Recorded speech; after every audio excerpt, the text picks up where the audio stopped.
Welcome back to Sessions by the Herb Life, a weekly podcast that brings you a new set of hosts every single episode discussing everything cannabis. Our aim is to highlight the efforts of women living, working, and playing in the cannabis arena, while also giving you a direct line into the conversations that are changing the landscape as we know it. My name is Tiana and I am the sessions facilitator. I wrangle and lasso in an attempt to bring together some of the best forward thinkers of the cannabis industry. This episode was particularly challenging to pin down my two guests, so I'm glad the session was well worth it. Canada is on the world stage, and the future of the global cannabis industry relies on us getting legalization right. This week's hosts, Belinda Rassaud and Julie Domingo, discuss what is needed to create a better future for both new and old cannabis businesses in the developing legal cannabis industry. Legalization is, by all accounts, a step forward, yet it has produced a number of unintended consequences. For example, the stifling of information, the exclusion of craft brands, and restrictions on patients accessing their trusted sources legally. These are just some of the issues that have arisen in the wake of legalization. Julie and Belinda do a great job of highlighting why we need to find solutions to these issues and also provide us with some of their insights into how we might go about this. Julie is the CEO of CannaReps, a Canadian cannabis education course. Her work revolves around educating cannabis frontline workers and enthusiasts alongside her husband Adolfo. I actually completed the CannaReps course last year, and one of the key takeaways for me, aside from the mind-bending dive into the complexities of the cannabis plant, was understanding that the science is constantly evolving and that what we know today might not necessarily be the case tomorrow. So you gotta stay fluid, people. As the CEO of CannaReps, she also had a hand in creating a company that clearly filled a need in the developing marketplace.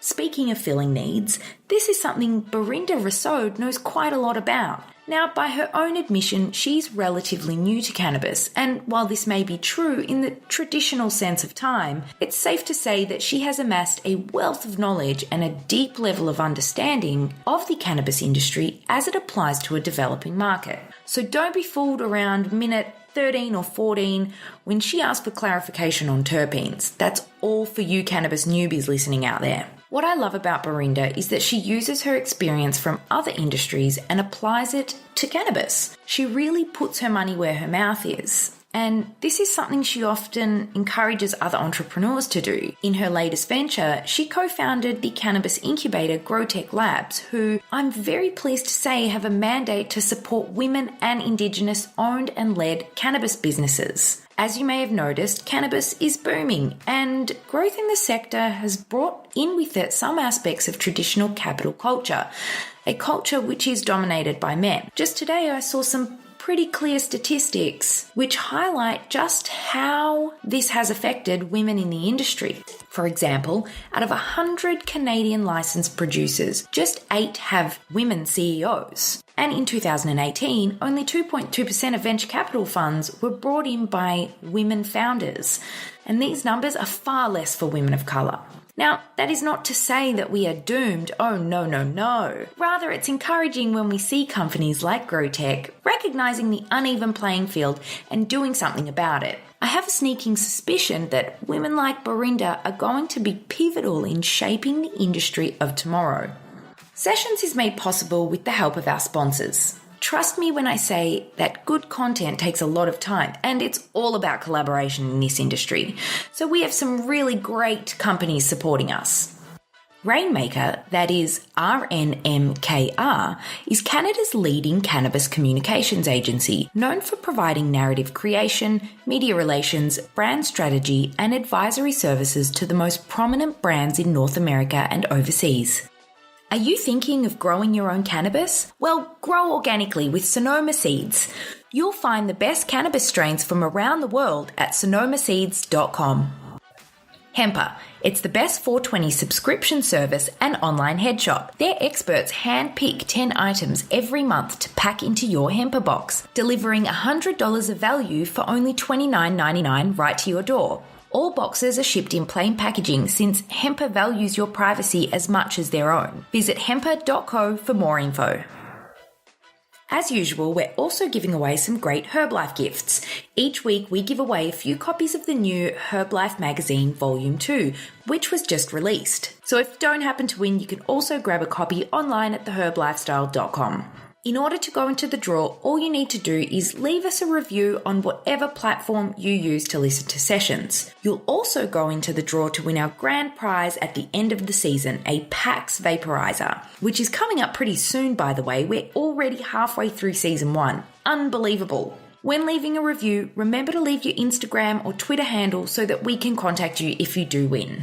For more great Herbalife content, make sure you check us out online at theherblifestyle.com and follow us on whichever social channels we have in common. And now, without further ado, Belinda and Julie.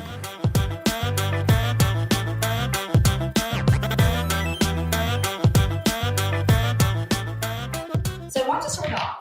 What is your favorite cannabis product that you like to consume before you get into one of those networking or get-togethers and things like that? Do you ever do that actually? Well, no. So that's interesting. I'm very new to cannabis. Okay. And my cannabis journey really is a lot of it revolved around my sleep. So for me, my favorite product is an edible. And one of the things that I find quite fascinating about cannabis as I'm learning is that how my body responds, as we know, everybody's body responds very individually to cannabis use, is I get quite sleepy and subdued. So I think that that is what my body is needing. And I think that's how the plant responds to me, is because it figures out what I need. For me, social environments is I'm very high energy and very social anyways. But I would take cannabis to be the opposite of being chatty and lively. Wow. It would be, where I'm sitting, listening to poetry, more of a subdued environment, more intellectual environment. But really, my cannabis journey started medicinally around my chronic back because of my back surgery, and my sleep, and edibles is what works for me. Oh, interesting. Yeah. How about you? I mean, you have a very unique way about you, and I'm always really happy to see diversity in the cannabis industry. You and I both come from communities that have very strong stereotypes about cannabis use. For those that don't know. Yeah, because you can't see us. I'm half Vietnamese, half Chinese. Yes. But Canadian. And I'm Canadian too. But I think our roots are deep in terms of our family. And because we're family-minded people, there's lots of influence from family. So first impression for me of you is very, you're very engaging, but you educate people in a very respectful way. Like in a, hey, by the way, did you know? Versus sort of making me ever feel like I didn't know enough, which I want to thank you for. Oh, you know what? Thank you. Yeah.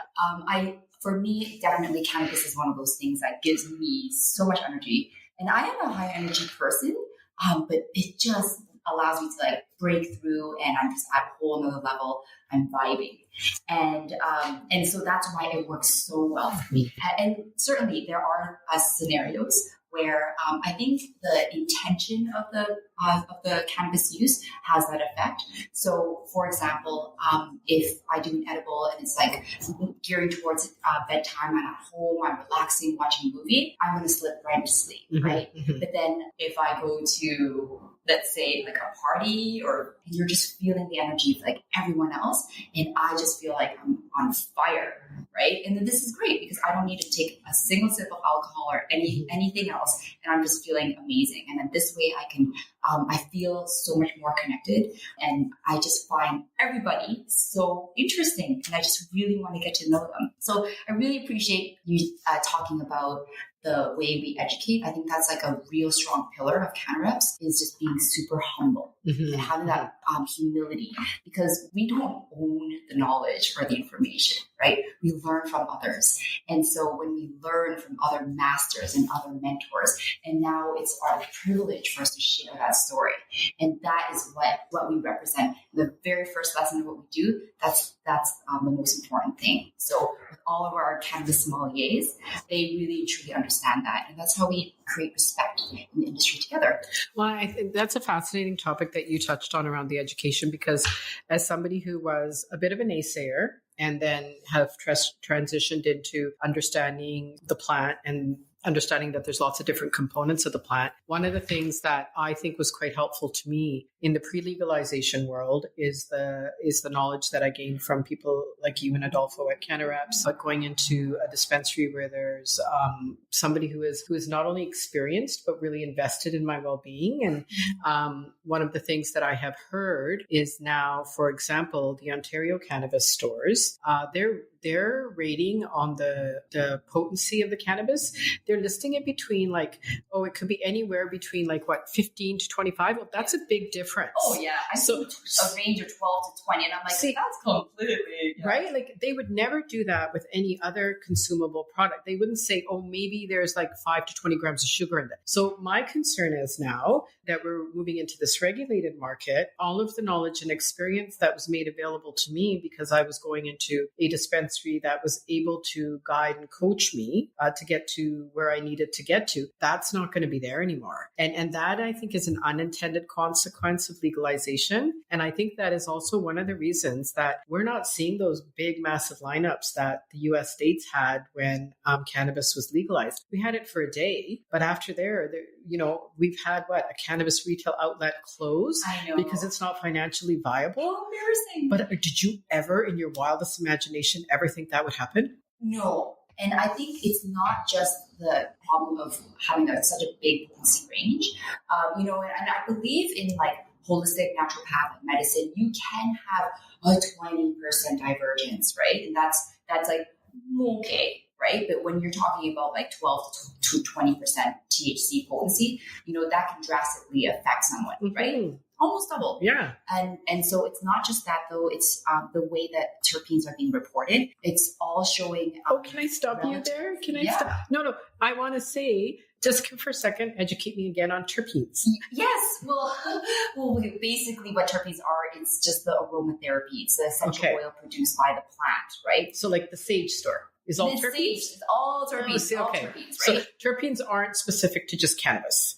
Lemons have terpenes, papaya, right? Watermelon, anything that has a fragrance has certain terpenes. Does that affect the impact on us though?